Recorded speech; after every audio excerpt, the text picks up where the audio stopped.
It's one of the best restaurants in America, and it's right in our backyard. The menu now is better than it ever has been. Just doing our best work right now. Find out why chefs from around the globe are flocking to Willows Inn. Plus, talk about playing with fire. Spinning, pulling people out from doing dumb things. Meet the Seattle Club lighting up the night at Gasworks Park. And a European vacation without ever leaving the state? We'll show you the hidden gem we just discovered east of the mountains. Seattle Refined starts now. Hi everybody, welcome to Seattle Refined. I'm Gard Swanson. Well, if you're like me, you love a dining experience that feels like an adventure. A hidden gem worth leaving town for, where a meal is more than just food, it's an event. And that describes Willows Inn to a T. Don't let the unassuming name fool you. Willows Inn is one of the best restaurants in America. Refined's Brandon Bernstead crossed the water to Lummi Island to check it out. It juts out of the Salish Sea, craggy, wild, untamed. Lummi Island, accessible only by ferry. A ferry the size of a tugboat. The year-round population here is less than 900. There aren't any stoplights. What you will find is a post office, a single grocery store, and one of the best restaurants in America, the Willows Inn. It's a traditional Pacific Northwest Inn where we just try and make it nice and comfortable for people and then let the dinner menu really wow people. Dinner here is experiential, a multi-course feast for the senses that attracts diners from all corners of the country and beyond. Blaine Wetzel is the head chef at the Willows. The Olympia native came to the island from Copenhagen, Denmark, where he worked under legendary chef Rene Redzepi at Noma, considered by many to be the best restaurant in the world. Captured my imagination on my first time coming here, what I saw the potential as and what it could be, and it's been amazing just to realize that vision. During his 8 years at the helm, Blaine was named Food & Wine's Best New Chef of the Year and won 3 James Beard Awards. He could cook anywhere. He needs to cook here. Well, it really is a unique combination of characteristics between the location right on the water, the size of the restaurant. We have our own farm. Hey, man. If it doesn't come from Lummi Island, you won't find it on the menu at the Willows. The majority of their seafood comes from a single fisherman. The produce comes from Loganita Farms. You can really, tell obviously what's on the menu tonight. Everything comes from the farm, but you can also see now what's on the menu for the rest of this year, for October, December, even into March of next year. We have the ingredients planted now that we'll harvest then in the fall and use in next spring. This 1-acre farm supplies everything the restaurant needs, and the restaurant uses everything the farm grows. Have you been harvesting peas? Every other day. Okay, I'll get it on the menu on Thursday. Mary is the farm manager. I have to say it's a really fun challenge when Blaine says in November, I'd like 10 Caroflex cabbage a day, timed with the tuna harvest mid-July. And I'm just my brain goes, woo, like this is fun. I think we should. Blaine consults with Mary on a daily basis. Is this all two salsa? Nice. So you'll have 10 a day. Oh my God. You'll have 10 a day for 8 weeks. She's also responsible for experimenting with new crops. Lamb seaweed. It's a multi-year process, growing different varieties from different seeds, choosing the one that tastes best and has the highest yield, then planting for production. Probably we should harvest them before they flower. You end up with a farm filled with the most unique ingredients. It wouldn't make sense for us to have this garden and to grow conventional vegetables or something that we could buy just as easily from a farm down the street. This farm grows only unique ingredients. Shops like that. I spent the better part of today carving these cubes. Teo Kreider runs the bar program at Willows. This is the only bar on the island. So the bar program kind of follows like the restaurant philosophy of being like ingredient driven and hyper seasonal, and so it's like always changing. It is definitely a team effort here. So we have halibut for all next week, and we get chefs from all over. I think that what drew me out here was just because it seemed like relatively untouched. And that was something that I was unfamiliar with, and just the way that we present it in such honesty is just is pretty amazing. There are about 20 chefs on staff at the Willows. We really have some of the best and brightest in the industry working here, and they come here for a unique experience. That was my plan all along, Chef. They come from all over the country, the world, often leaving behind good jobs, successful careers to take their skills to the next level. 22 on, should be a super good night. Excellent first Monday. Chef. Dinner service at the Willows begins at 6 p.m. One seating, 34 diners, at least 20 courses. The way I like to create a menu for the Willows is firstly just to share with people coming here what's growing on the island, what I've found out since I've been here, and what these things taste like. But to do that, I'll have dishes highlight mainly one ingredient really pronouncedly, so you really get a chance to taste it if it's something you haven't tried before or is unusual. On a menu that changes daily, each dish has its own story. Some come together in days or weeks. Others take significantly longer. But this one is a stuffed pine cone dessert. The small pine cones collected and then candied and then kind of opened up and then stuffed with an ice cream made from the pine tips. And that's one that I think we first started working with the green pine cones about 2 years ago as just an experiment. It's easy to call the food at the Willows creative, and it is. But creativity isn't really Wetzel's goal. At the core, it's just a drive for improvement. It's really a joy to be able to create new dishes and remember ones that maybe I started on last year and pick up on this year. That sort of building just makes the restaurant better and better every year. That was with Hemlock. Blaine Wetzel is a chef, yes, but he's also a storyteller. When he steps into the kitchen at the Willows, he's writing a love letter to Lummi. Each dish, each meal is a snapshot of this rugged, beautiful corner of the Pacific Northwest. On any given day is a real reflection of what's happening in nature on the island in the form of a tasting menu here at the Willows. Do you have a favorite destination dining experience? Shoot us an email at hello@seattlerefined.com and tell us where. We'd love to check it out. A couple more notes from the Foodie File. The flavors of France are filtering into Fremont.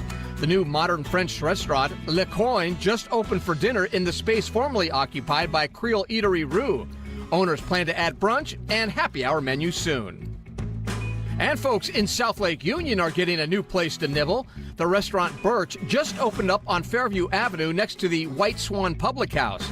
Birch offers diners two options, a 3-course price-fixed menu for $50 or a 7-course chef's tasting menu for $70. If you've tried Birch or Le Coin, drop us an email and let us know what you think. Seattle Refined is just getting started. What does the word goop mean to you? Goop? Goop. Goop? Goop. Goop with a G, like guard? We celebrate National Drive-Thru Day today with a salute to special sauce. But first, who doesn't like fire? Who doesn't like to burn stuff and have fun, and it's primal? Then the creative spark fanning the flames of friendship for this quirky Seattle club. But first, if there's a car lover in your family, make sure you tell them about the giant car show going on in Puyallup this weekend. More than 2,500 cars, from classic to hot rods, will fill the Washington State Fair and Events Center in Puyallup beginning Friday for the Good Guys 31st Pacific Northwest Nationals. If you're a car nut, this is a show for you and you do not want to miss it. To learn more, go to goodguys.com. We'll be right back. For the best in... Welcome back to the show. I'm Gard Swanson. You know, most kids are told at a very young age, don't play with fire. We totally support that rule unless you're talking about a Seattle group Refined recently found out about. It turns out flames have not only ignited fun, but also friendship.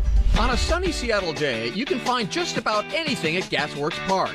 Tightrope walking, juggling, even a boxing class almost go unnoticed. But there's one group who meets up 2 times a month that always attracts a crowd.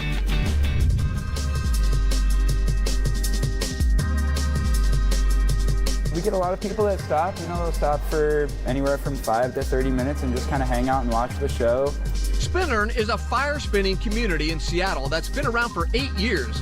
Started by the man in the red mask, who goes by the name Copernicus Sparks. So Spinnern is spin and burn without the B, and the two words just kind of mash together.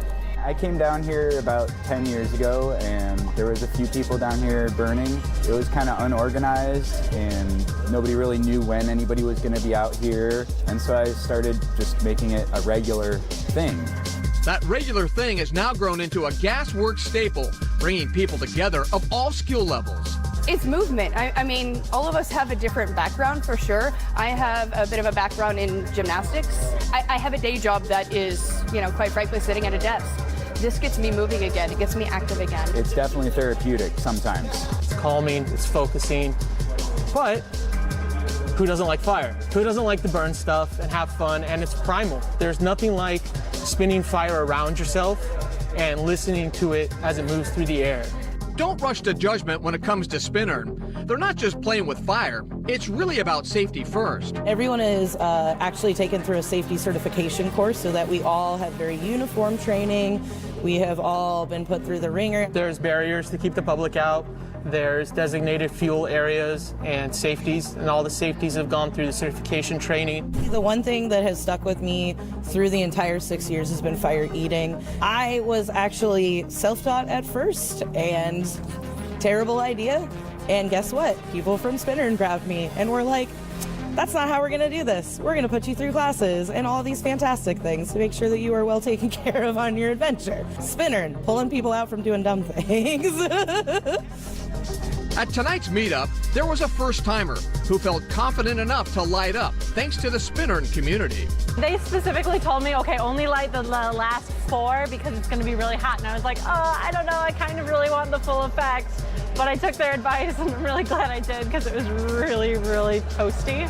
As much as the fire spinners love their craft and the attention, there's one question that can get annoying. Do you ever get burned? That's probably the #1 question. Honestly, my response to that is I've gotten worse burns from my oven at Thanksgiving. Let me show you the one from my turkey last year. I'm a professional cook, so I've definitely burned myself way worse in the kitchen. Happy to say we have never had an incident. And again, it has to do with our safety training and making sure we're all doing it the same way and keeping an eye out for each other. I did not burn myself. My hair is still here. It's pretty excellent. Is there an interesting Seattle community that you belong to? Let us know on our Facebook or Twitter pages. Coming up on Refined, puppies, goop, growlers, and goats. We'll explain when we come back. Here at Seattle Refined, we never get tired of hearing from you. Like us on Facebook, tweet us your story ideas, or shoot us an email telling us what you want to see on the show. You can find our inbox at hello@seattlerefined.com. Seattle Refined will be right back. Welcome back to the show. I'm Gerd Swanson. You know, you don't have to have a passport to enjoy a European-style getaway. In fact, you don't even need to leave the state. Refined.com contributor Jessica Wick just got back from the Camino Heights mansion, and she can't stop raving about it. The European-style bed and breakfast is located in Touchy, Washington, just outside Walla Walla. So it's a super convenient place to retreat after a day of shopping or wine tasting. To learn more or check out the gallery, log on to the website and search for European Vacation. And while you're there, don't miss the celebration of Baz and Brewskis. The annual Baby Goats and Brews fundraiser at Rubens Brews in Ballard never disappoints, and this year was no exception. Folks lined up down the sidewalk for a chance to pet baby goats and guzzle growlers. Proceeds go to Puget Sound Goat Rescue. If you're headed home from work today and feeling a little bit hungry, why not celebrate National Drive-Thru Day? Refined hit the highway to share some of our favorite hamburger hotspots. The Ranch in Bothell, a throwback in time with a Western flair. A place you'll flip over when you order up the bacon burger. It's really good. It's really juicy, and I just like it. It's really big. It's worth the money. The Ranch didn't reinvent the chuck wagon when it comes to burgers, but when it comes to shakes, that's a whole new roundup. Vanilla, root beer, strawberry, blackberry, cherry, pineapple, banana, black raspberry, orange, lime. All right, I get it. You got a lot of them here. What's the I've gotten the pineapple, cherry, blackberry malt. Wow. Yeah, it was crazy. Well, make me something, will you? Okay, all right, what can I make for you? I'm just kind of a chocolate peanut butter guy. Okay, you got it. I'm easy, aren't I?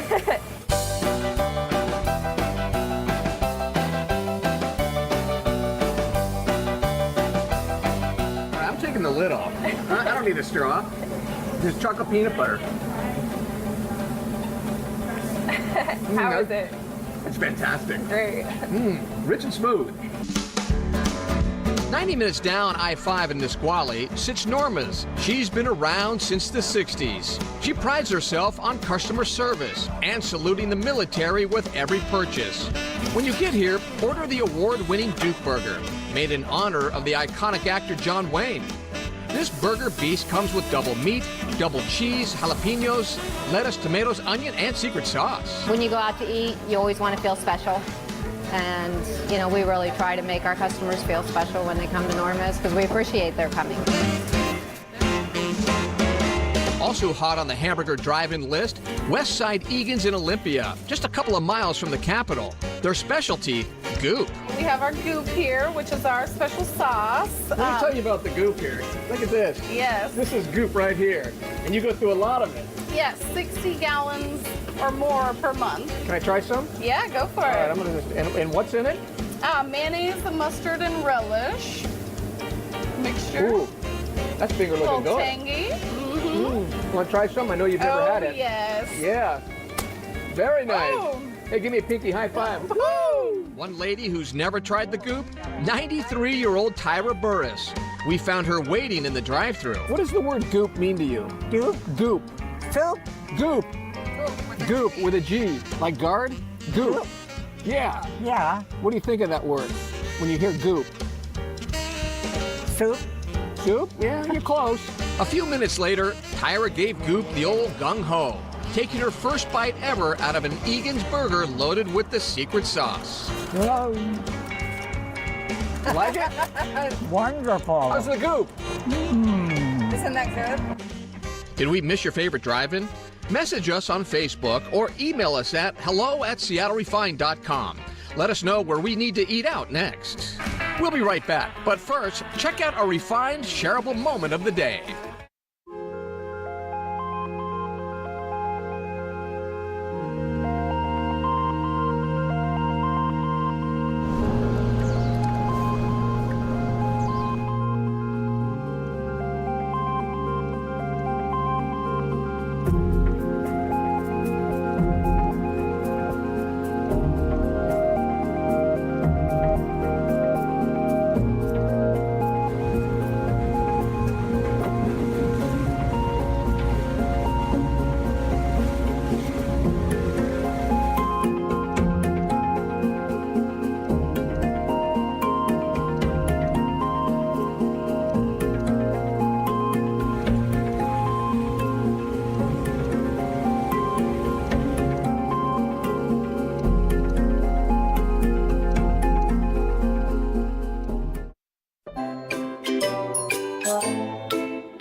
Welcome back to Refine. I'm Guard Swanson. And one more thing before we call it a show, I want you to meet a little guy named Loki.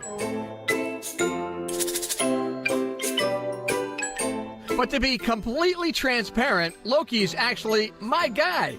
He's the latest addition to our family. Loki is a 3-month-old golden doodle and the sweetest little dog you can meet. Loki likes egg whites, his blanket, and stealing the neighbor dog's food. He dislikes dry kibble, raccoons, and staring contests. If there's a sweeter dog, I have not met him yet. And speaking of great dogs, help Refine find a home for Thelma and Louise. Rescuers discovered these sweet ladies living in a field in Wapato with 11 puppies. Families eventually adopted the puppies, but rescuers say Thelma and Louise had little experience with humans, were feral, and nearly catatonic.